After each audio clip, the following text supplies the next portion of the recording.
Hi friends, welcome to UVC మస్తీ.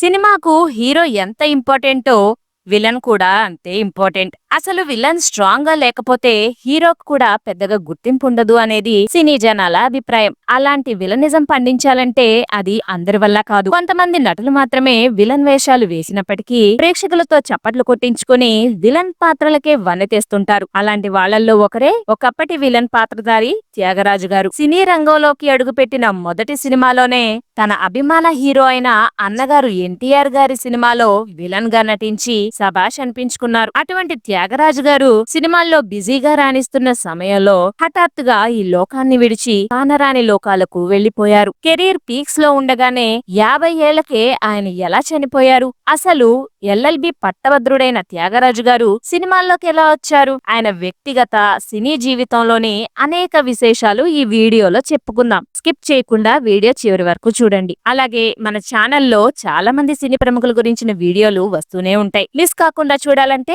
తప్పకుండా మన channel ని సబ్స్క్రైబ్ చేసుకోండి. అలాగే బెల్ ఐకాన్ ని కూడా యాక్టివ్ చేసి పెట్టుకోండి. అదృష్టం ఎటు నుండి వచ్చి తలుపు తడుతుందో ఎవ్వరికీ తెలియదు. 1964లో నాటకాలు వేస్తూ ఎంఏ చదువుకుంటున్న త్యాగరాజు గారికి సినిమాలో నటించే అవకాశం అలాగే వచ్చింది. అప్పట్లో మద్రాసులో త్యాగరాజు గారికి ఓ స్నేహితుడుండేవారు. అతను అప్పటి సంగీత దర్శకులైన తాతినేని చలపతిరావు గారికి బంధువు. ఓ పని మీద మద్రాసు వెళ్లి తన స్నేహితుడిని కలిశారు త్యాగరాజు గారు. కాలేజీలో చదువుకుంటున్న రోజుల్లో నాటకాల్లో, స్పోర్ట్స్ లో, చదువుల్లో ఇలా ఒకటేంటి అన్నిటిలోనూ ఫస్టే ఉండేవారు త్యాగరాజు గారు. తన స్నేహితులందరూ సినిమాల్లో ట్రై చేయమని చెబుతూ ఉండేవారు. కాలేజ్ డేస్ లో ఆయన ఎవ్వరూ అందుకోలేని ఓ రికార్డు కూడా క్రియేట్ చేశారు. అది ముందు ముందు చెప్పుకుందాం. సరే, మద్రాసులో తన స్నేహితుడిని కలిశారని చెప్పుకున్నాం కదా. అతను త్యాగరాజు గారిని తన బంధువులైన సంగీత దర్శకులు తాతినేని చలపతిరావు గారికి పరిచయం చేశారు. ఆయన త్యాగరాజు గారిని చూడగానే ఒకప్పటి ప్రముఖ విలన్ ఆర్ నాగేశ్వరరావు గారి పోలికలు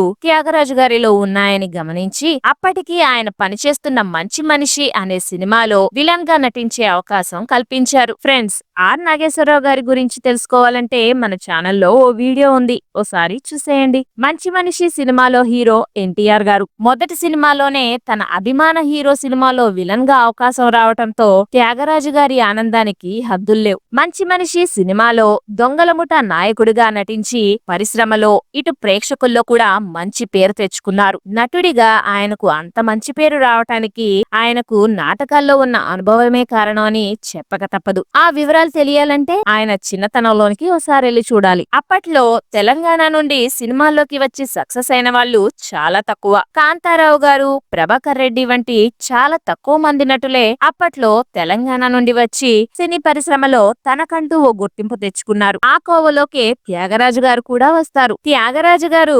1941వ సంవత్సరం జనవరి 29న వరంగల్ జిల్లాలోని హన్మకొండలో యతిరాజమ్మ, టిఆర్ నారాయణ స్వామి నాయుడు దంపతులకు జన్మించారు. త్యాగరాజు గారిది విద్యావంతుల కుటుంబం. ఆయన అన్నలు, తమ్ముడు కూడా బాగా చదువుకొని మంచి ఉద్యోగాలు చేసేవారు. చిన్నప్పటి నుండి త్యాగరాజు గారు కూడా చదువుల్లో ఫస్ట్ ఉండేవారు. అలాగే స్పోర్ట్స్, సాంస్కృతిక రంగాల్లో కూడా యాక్టివ్ గా ఉండేవారు ఆయన. దాంతో స్కూల్లో, కాలేజ్ లో త్యాగరాజు గారిని ఆల్రౌండర్ గా పిలిచేవారు. 10 ఏళ్ల వయసులో సికింద్రాబాద్ గవర్నమెంట్ హై స్కూల్లో చదువుతున్నప్పుడు పాఠశాల వార్షికోత్సవాల్లో ఒక నాటకంలో ఆడపిల్ల వేషం వేసి అందరినీ ఆశ్చర్యంలో ముంచెత్తారు. ఈ నాటకాన్ని చూసిన అప్పటి ముఖ్యమంత్రి బూర్గుల రామకృష్ణరావు గారు అభినందిస్తూ ప్రత్యేక బహుమతిని అందజేశారు. కాలేజీ తరపున క్రికెట్ టీం కు కెప్టెన్ గా కూడా ఉండేవారు త్యాగరాజు గారు. పగిలిన గోడలు అనే నాటకాన్ని అంతర్విశ్వవిద్యాలయ నాటకోత్సవాల్లో ప్రదర్శించారు. ఆ పోటీల్లో పగిలిన గోడలు నాటకానికి ఉత్తమ నాటకం, ఉత్తమ స్క్రిప్ట్,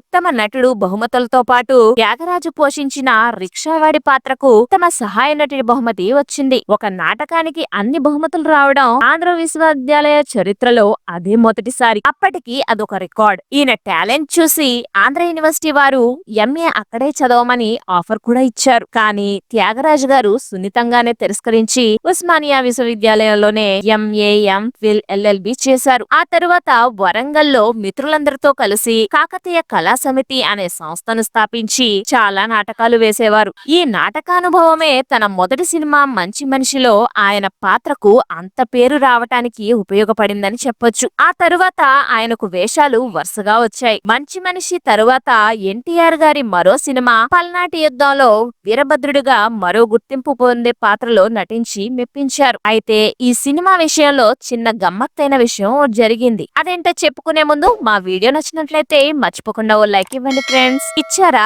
థ్యాంక్ యూ ఫ్రెండ్స్. పల్నాటి యుద్ధం డైరెక్టర్ జి రామినేడు గారు వీరభద్రుడి పాత్రకు త్యాగరాజు గారిని గుండు కొట్టించుకోమన్నారు. అప్పటికి యంగ్ ఏజ్ లో ఉన్న త్యాగరాజు గారి హెయిర్ స్టైల్ చాలా బాగుండేది. కానీ ఇష్టం లేకపోయినా దర్శకుడి బలవంతం మీద ఆయన ఒప్పుకున్నారు. ఓ 3 నెలల్లో షూటింగ్ అయిపోతుందిగా, తర్వాత మళ్ళీ జుట్టు పెంచుకోవచ్చులే అనుకున్నారు త్యాగరాజు గారు. కానీ విచిత్రం ఏంటంటే ఆ సినిమా షూటింగ్ ఏకంగా 14 నెలలు జరిగింది. అన్ని రోజులు గుండుతోనే ఉండాల్సి వచ్చింది పాపం ఆయన. మీరు కూడా ఇలా ఎక్కువ రోజులు గుండుతో ఎప్పుడైనా ఉన్నారా? ఉంటే కామెంట్స్ లో కామెంట్ చేయండి. గుండుతో పల్నాటి యుద్ధంలో ఆయన అద్భుతంగా నటించారు. ఆ కష్టం వృధా పోలేదు. గుండుతో ఆయన నటన చూసి ప్రముఖ దర్శకుడు బిఎన్ రెడ్డి గారు రంగుల రాట్నం సినిమాలో మంచి అవకాశం ఇచ్చారు. రంగుల రాట్నం సినిమా త్యాగరాజు గారి కెరీర్ లోనే బెస్ట్ మూవీ అని చెప్పుకోవచ్చు. రంగుల రాట్నం సినిమా త్యాగరాజు గారికి ఇండస్ట్రీలో సుస్థిరమైన స్థానాన్ని సంపాదించి పెట్టింది. ఆ తరువాత అనేక సినిమాల్లో అవకాశాలు వెతుక్కుంటూ వచ్చాయి. విఠలాచార్య గారు కూడా